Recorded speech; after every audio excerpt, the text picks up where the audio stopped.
后来，这个俄罗斯对乌克兰的攻击是愈来愈明，唔但空袭到驻军的重要城镇，嘛来轰炸油库，搁用国际禁用的指数炸弹来攻击到贫民区制造加工。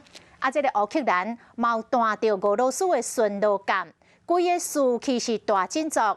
也毋过，乌克兰的状况也是真惨。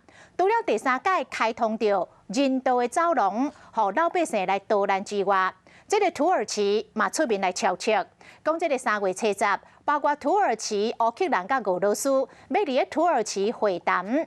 到时阵是乌克兰甲俄罗斯的外交部长第一届来对话，希望会当来降低危机的战机。半暝油库爆炸，烈火冲天，乌克兰相对员赶紧拍火。油库爆炸这款大火，伫边西亚都已经真歹控制啊！更加好讲是伫个战争时，这是乌克兰北边偏西边的日托米尔。今日一天，中西部的温尼察军事基地被轰炸了后，俄罗斯军队一直向乌克兰中西部发动空袭，百姓走无路。乌海驻军的重要地区尼古拉耶夫当然嘛都袂过被炸的命运，就算是驻地区嘛是同款，爆炸声拢无停。俄罗斯军队使用是这种国际公约禁止使用，会造成百姓重大伤亡的急速炸弹。同时，俄罗斯军队拢无放松对首都基辅的压迫性。近日一天，俄罗斯轰炸基辅外围22公里的伊尔平，造成民众丧生。伫画面中，当地民兵要求这百姓赶紧去避开时，炸弹一个落来，迄几人拢不幸亡生。总统泽连斯基直接登去总统府。Now I'm going to say, here I am. I'm staying here.